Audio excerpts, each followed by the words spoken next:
신약성경 155면 요한복음 7장 1절로 13절까지의 말씀 우리 교독해서 읽겠습니다. 그 후에 예수께서 갈릴리에서 다니시고 유대에서 다니려 아니하심은 유대인들이 죽이려 함이로라. 유대인의 명절인 초막절이 가까운지라. 그 형제들이 예수께 이르되 당신이 행한 일을 제자들도 보게 여기를 떠나 유대로 가소서. 스스로 나타나기를 구하면서 묻혀서 일하는 사람이 없나니 이 일을 행하려 하거든 자신을 세상에 나타내소서 하니, 이는 그 형제들까지도 예수를 믿지 아니함이로라. 예수께서 이르시되 내 때는 아직 이르지 아니하였거니와 너희 때는 늘 준비되어 있느니라. 세상이 너희를 미워하지 아니하되 나를 미워하다니 이는 내가 세상의 일들을 악하다고 증언함이라. 너희는 명절에 올라가라. 내 때가 아직 차지 못하였으니 나는 이 명절에 아직 올라가지 아니하노라. 이 말씀을 하시고 갈릴리에 머물러 계시니라. 그 형제들이 명절에 올라간 후에 자기도 올라가시되 나타내지 않고 은밀히 가시니라. 명절 중에 유대인들이 예수를 찾으면서 그가 어디 있느냐 하고 예수에 대하여 무리 중에서 수군거림이 많아 어떤 사람은 좋은 사람이라 하며 어떤 사람은 아니라 무리를 미혹한다 하나. 함께 했습니다. 그러나 유대인들을 두려워함으로 드러나게 그에게 대하여 말하는 자가 없더라. 아멘. 성령께서 오늘 우리 심령 가운데 하나님의 은혜를 보여주실 줄 믿습니다. 마음을 열고 나에게 말씀하시는 주님의 계시의 음성을 들을 수 있기를 예수의 축복을 드립니다. 요한복음 7장 1절로 13절까지 말씀을 가지고서 오늘 예수님의 때, 나의 때라는 제목으로 같이 말씀의 은혜를 나누기 원합니다. 비난과 비판, 작지만 큰 차이가 있는 말이라고 하는데요.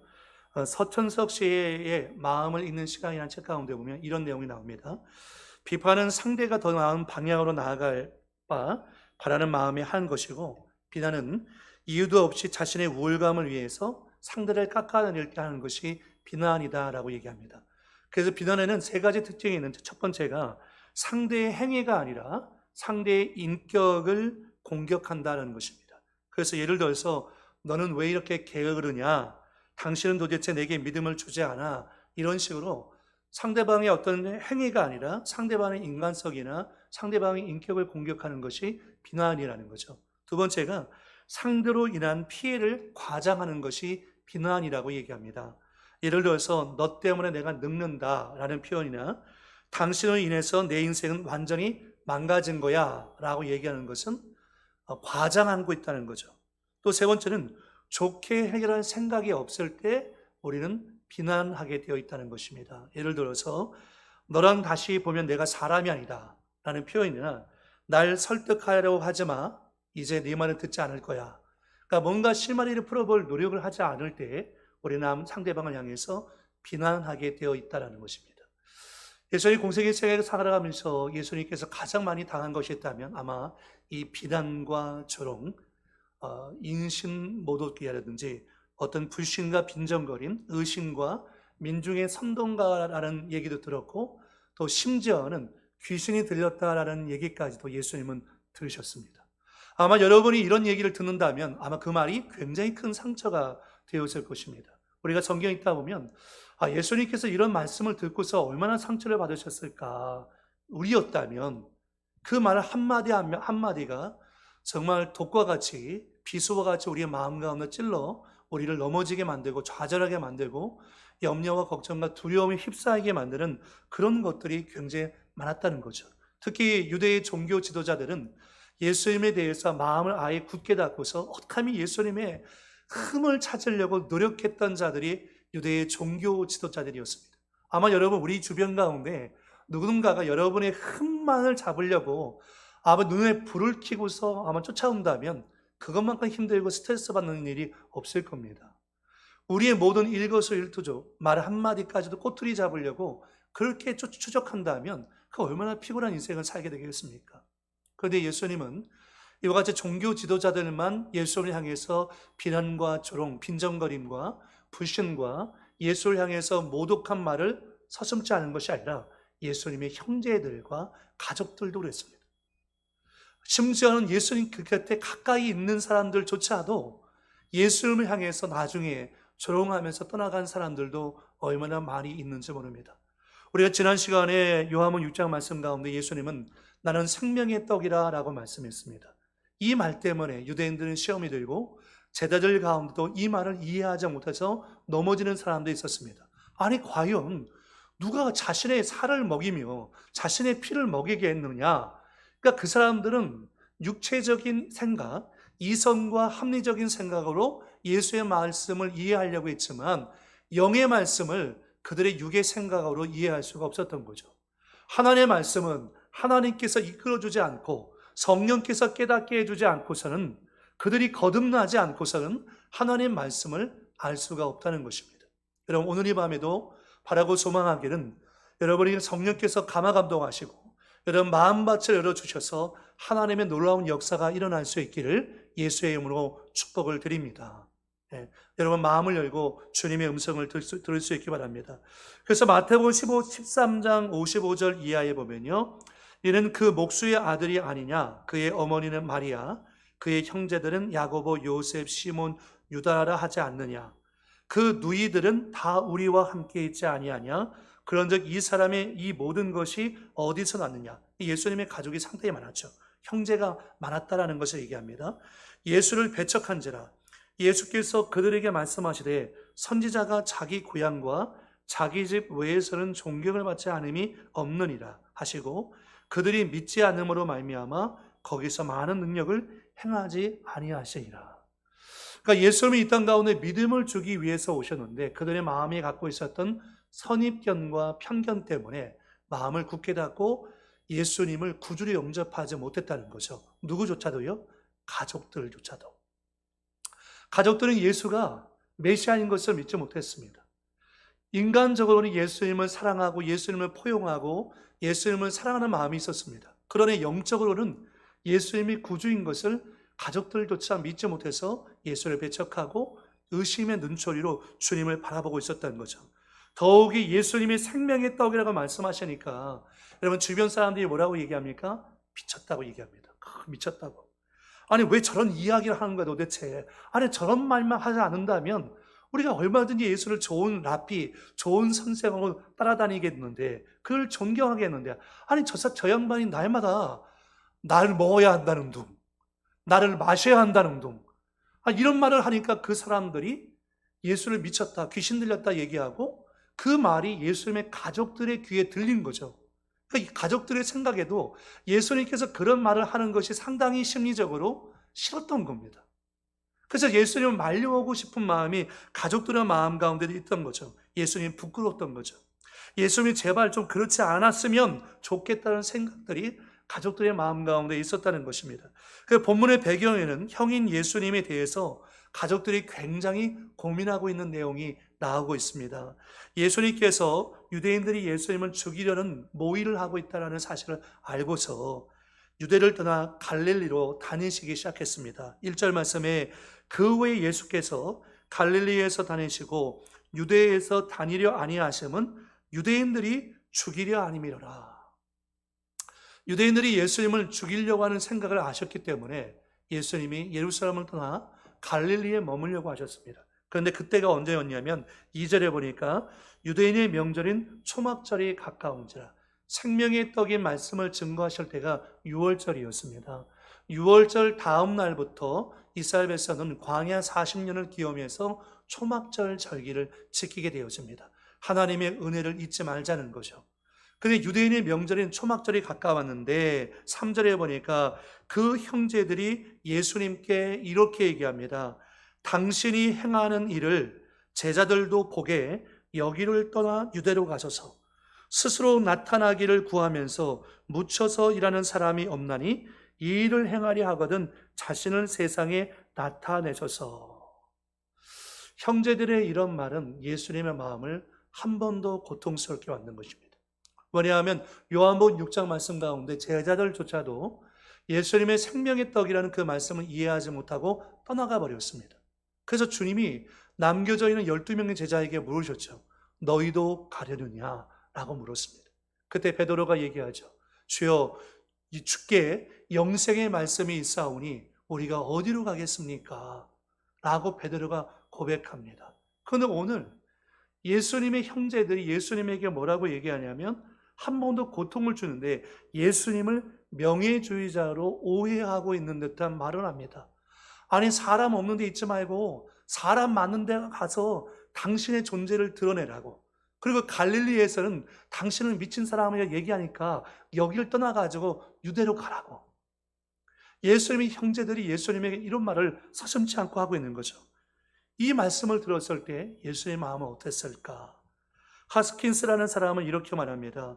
그의 형제들의 권면은 마치 젖떡 먹은 무리가 그를 억지로 임금 삼으려던 것과 같고 자기에게 전하면 천하 만국을 주겠다고 한 마귀의 시험과도 같았다. 그러니까 예수님에게 형제들이 유대로 가서 유명해지라는 것입니다. 자신을 드러내라는 거죠. 예수님은 엄밀하게도 하나님 중심이었지만 예수님의 형제들은 인본주의적으로 생각하고 있었다는 것입니다. 예수님의 형제들은 인간 예수는 알았지만 하나님의 아들 예수 그리스도는 믿지 못했습니다. 가난하고 불쌍한 사람들을 돕는 휴머니스트 예수는 알았지만 기적이라는 말, 그런 말 하지 말라는 거예요. 십자가, 교회 다니는 사람들은 왜 이렇게 예수의 예수의 피를 얘기하고 예수의 피를 찬양하고 나는 그것만 알았으면 좋겠다고. 아마 안 믿는 사람들은 이렇게 말하는 사람들이 있을 겁니다. 대발레가 불쌍히 여기는 거 좋고 또 남 도와주고 구제하는 거 좋은데 그런 기적이라든지 십자가, 예수의 피, 진흙의 피를 자꾸 얘기한다든지 그런 건 현대인의 이성에 맞지 않은 것이니까 그런 건 제발 하지 말라고 이렇게 얘기하는 사람이 우리 주변 가운데도 있었을 것입니다. 그래서 예수의 형제들을 이런 거죠. 예수님의 인간 예수는 알았지만 하나님의 아들이신 예수는 믿지 못한 상황 가운데 있었다는 것입니다. 그래서 5절 말씀에 이렇게 얘기합니다. 예수님이 이는 그 형제들까지도 예수를 믿지 아니함이라. 여기는 세 가지 의미가 있어요. 이는 그 형제들까지도 예수를 믿지 아니함이라는 세 가지 의미가, 첫 번째는 뭐냐면 영적인 문제는요, 피를 나눈 형제도 모른다는 것입니다. 여러분 생각하죠. 영적인 문제는 피를 나눈 형제에게도 아무리 설명하려고 해도 설명이 됩니까? 설명이 안 되죠. 한 입을 덮고 자는 남편에게도, 예수 안 믿는 남편에게 아무리 영적인 문제에 대해서 얘기하려고 하고 기적에 대해서 얘기하려고 하고 하나님의 섭리와 뜻에 대해서 얘기하려고 해도 남편은 그 부분에 대해서, 영적인 문제에 대해서 이해할 만한 능력이 없습니다. 예수의 형제들은 인간 예수는 알고 있었지만 하나님의 아들이신 예수님, 이 영적인 문제에 대해서 전혀 이해하지 못했던 거죠. 왜냐하면 예수를 믿고 있지 않았기 때문인 것입니다. 육적인 문제는 서로 이해를 하지만 영적인 문제는 잘 이해를 하지 못하고 있는 것입니다. 그래서 우리가 피를 나눈 형제보다요, 한 공동체 안에서 성령 안에서 연합하고 하나가 된 우리 형제 자매들, 성도님들과 사실 어떻게 보면 더 친밀합니다. 뭐냐면 소통이 되니까. 육체의 혈연적인 형제들은 예수를 안 믿으면 소통이 안 돼요. 영적인 문제에 대해서, 하나님의 은혜에 대해서 예수를 믿으라고 얘기해도 그들이 올 것을 거부합니다. 그런데 예수를 믿고 있고 하나님을 아버지라 부르고 있는 그리스도인들과는 소통이 되기 때문에 더 영적으로 친밀하죠. 복음 안에서 교제가 이루어지고 주거니 받거니 하면서 대화가 이루어지는 것을 보게 됩니다. 그래서 여러분, 핍박은 외부에서 오는 것이 아니라 내부에서 오는 거예요. 바깥에서 또 핍박이 일어나지만 사실 집안에 있는 사람들이 원수라. 믿지 않은 가족들이 우리를 이 영적인 부분을 모르기 때문에 날마다 아내가 새벽 예배 나가는데 이해가 안 됩니다. 도대체 새벽 예배는 자매나 자주 왜 가는 거야? 금요 성령 예배 왜 가는지 이해가 안 되는 거죠. 일주일에 한 번 그냥 예배 드리면 됐지 굳이 금요일까지 이 밤에 가서 거기서 기도하고 또 기도할 때 소리내서 기도하고 소리내서 기도할 뿐만 아니라 손을 들고 기도하는 그 모습 보면 내 아내가 미친 것 같아요. 영적인 문제에 대해서는 남편이 이해할 수가 없기 때문입니다. 이해가 안 되는 거죠. 아무리 얘기해도 이해가 안 됩니다.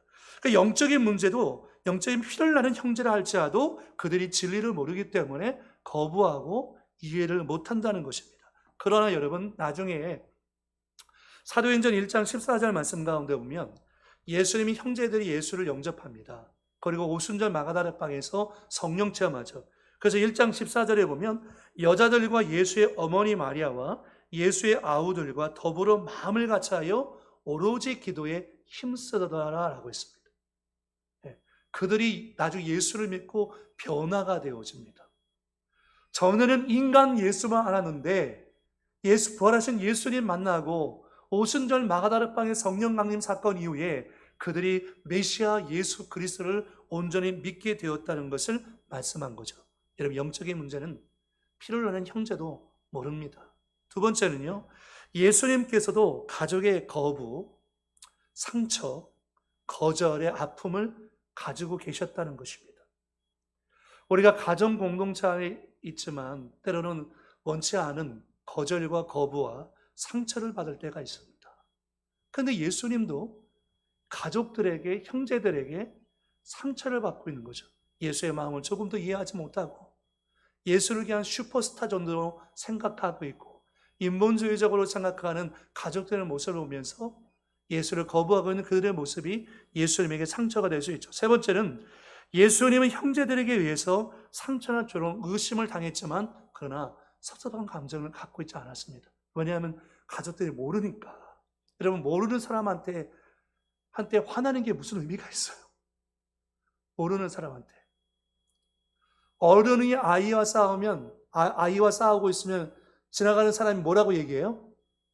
아이고, 애나 어른이나 똑같아. 이런 말 하잖아요. 여러분, 육에 속한 사람에게 영의 일을 얘기해도 몰라요. 그것 때문에 논쟁하고 화를 낼 필요는 없는 거죠. 그가 속해 있는 세계와 우리가 속해 있는 세계가 다르기 때문인 것입니다. 그래서 예수님께서는 이 친형제들에게 거부를 당했을 때 외롭고 고독했지만 그러나 그것 때문에 감정적으로 상처를 받는 분은 아니었다는 것입니다. 저는 오늘 말씀 묵상하면서 세 가지를 발견합니다. 첫 번째는 뭐냐면 예수님의 때가 있고 나의 때가 있다는 것입니다. 예수님의 때가 있고 나의 때가 있다는 거죠. 자, 우리 6절 말씀 같이 한번 읽어보겠습니다. 크게 읽습니다. 시작. 예수께서 이르시되 내 때는 아직 이르지 아니하였거니와 너희 때는 늘 준비되어 있느니라. 예수님께서 뭐라 말씀하십니까? 내 때는 아직 이르지 아니하였거니와. 예수님은 내 때가 있다고 말씀하셔요. 이 때란 예수님께서 하나님의 아들 메시아요, 왕중의 왕이요, 만주의 주로 선포되는 때인 것입니다.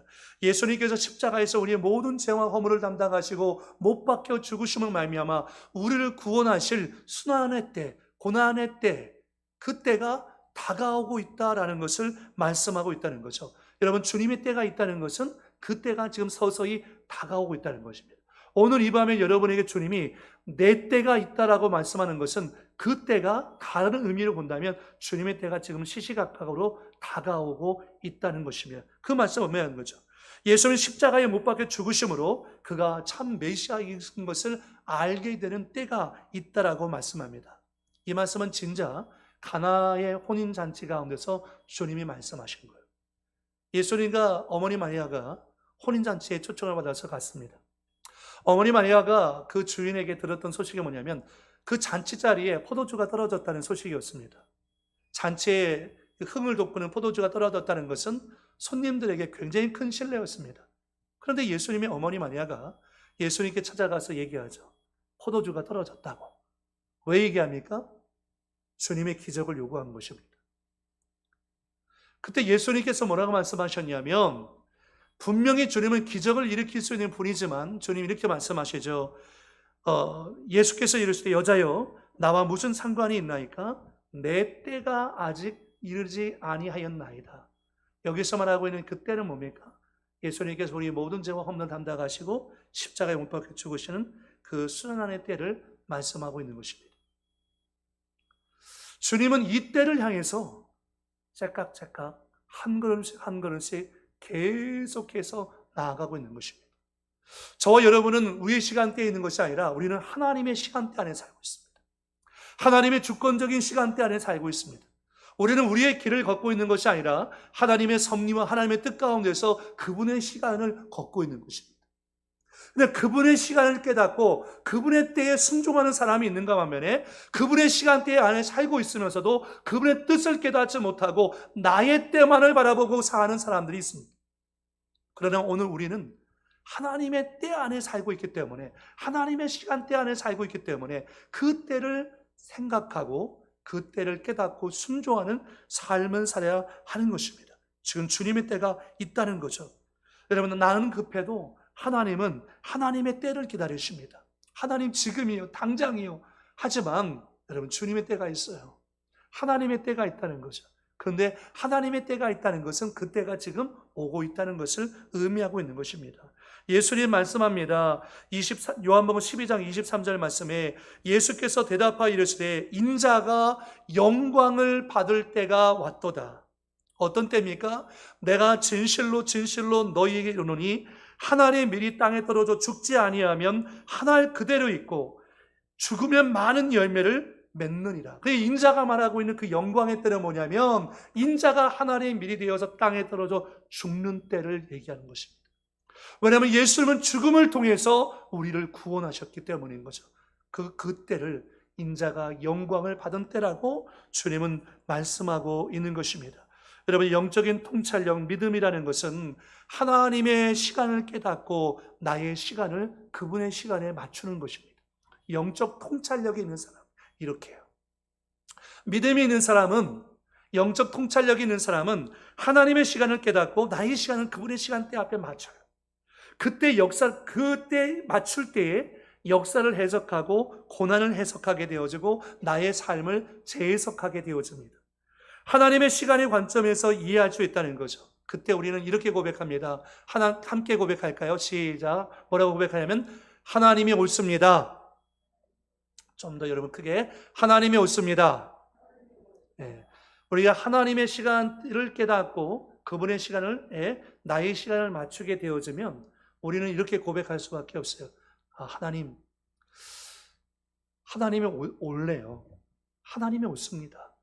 우리가 아버지 앞에서 그렇게 고백할 수밖에 없는 거죠.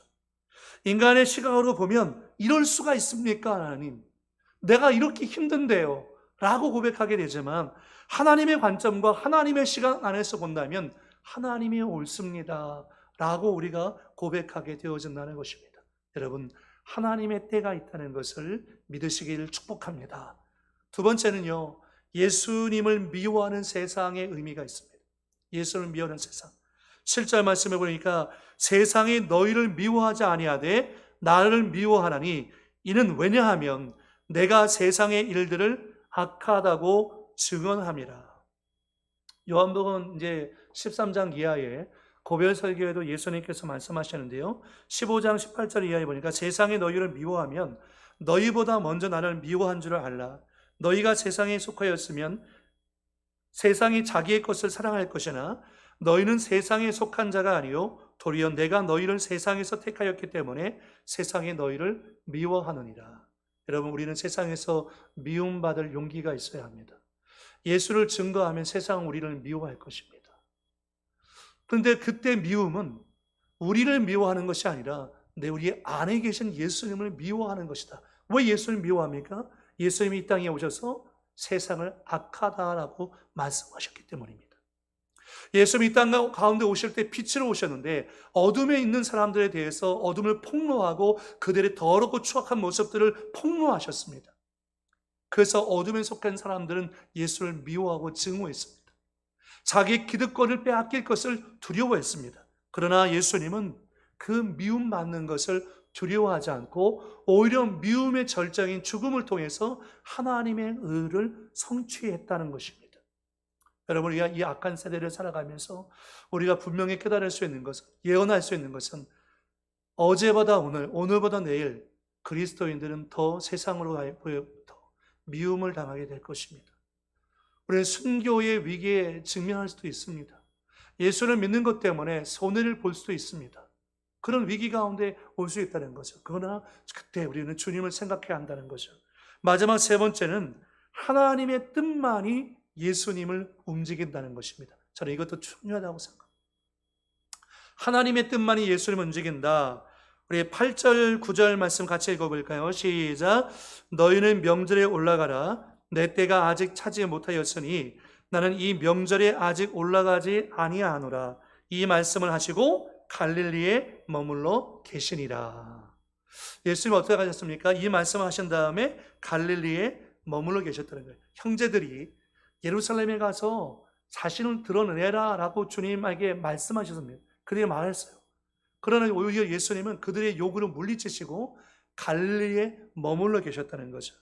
예수님의 머무심은 어떤 다른 힘이 변동시킬 수 없는 태산보다 더 강력한 견고함이 있습니다. 예수님을 움직이는 것은 오직 하나님의 뜻 외에는 다른 것이 없습니다. 예수님을 움직일 수 있는 것은 하나님의 뜻이 있어야 움직이는 거예요. 여러분, 예수 믿는 우리를 움직일 수 있는 것은 세상 사람들의 여론이나 어느 비난이나 조롱이 아니죠. 우리를 움직일 수 있는 것, 하나님의 뜻 이상 그 이하 그 밖에 다른 어떤 것도 아닌 것입니다. 오직 하나님의 뜻만이 저와 여러분을 움직일 수 있다는 것입니다. 할렐루야. 오늘 우리가 하나님의 뜻 안에 있음을 우리가 인지하고 이 하나님의 뜻만이 나의 삶을 움직일 수 있다는 것을 우리가 기억하시기 바랍니다. 여러분을 움직이는 것이 기회입니까? 아니면 여러분을 움직이는 것이 혹 상처는 아닙니까? 우리를 움직이는 것은 기회도 상처도 아니라 우리를 움직이는 것은 하나님의 뜻인 것입니다. 그때 우리는 진리보다 사람들을 더 무서워하는 사람들, 이 사람들 틈바구니 속에서 오히려 진리의 깃발을 두고서 믿음의 여정을 걸어가는 하나님 보시기에 신실한 그리스도인이 되어질 줄 믿습니다. 오늘 이 밤에 주님의 때가 있음을 믿고 우리가 기도하기 원합니다. 내 때가 아니라 하나님의 때는 지금 시시각각으로 우리 가운데 다가오고 있습니다. 지금도 계속해서 주님의 시간은 흘러가고 있습니다. 우리가 하나님의 시간대의 영역 가운데 있다는 것을 여러분 잊지 마시고, 그리고 주님의 주권 가운데 여러분과 제가 속해 있음을 깨닫고 하나님 뜻 가운데 순종해 나갈 수 있는 우리가 되기를 예수의 이름 축복을 드리겠습니다. 기도하겠습니다. 살아계신 아버지 하나님, 은혜와 사랑 감사합니다. 예수님을 가는 곳마다 비난과 조롱과 불신과 모욕을 당하셨지만 그럼에도 불구하고 주님의 때를 향해서 계속해서 걸어가고 계셨습니다. 하나님의 시간 안에 계신 예수 그리스도, 그분은 그 시간을 이루기 위해서 걸어가고 계셨던 것입니다. 아버지, 우리에게도 하나님의 시간이 있습니다. 그 하나님의 주권적인 시간 안에 우리가 들어가 있습니다. 우리가 때로는 그것을 이해하지 못하지만 결국 하나님은 옳습니다. 하나님은 진리이십니다. 하나님의 인도하심 항상 옳습니다. 그 사실을 우리는 깨닫고 믿음으로 걸어갈 수 있는 우리의 성도들이 될 수 있도록 아버지 하나님, 우리 성도들의 마음 가운데 주의 은혜를 부어 주옵소서. 주께서 한 사람 한 사람마다 은혜 위에 은혜를 부어주실 줄 믿사옵고 예수님의 이름으로 축복하며 기도드리옵나이다. 아멘. 우리 성령님을 의지하며 찬양하겠습니다.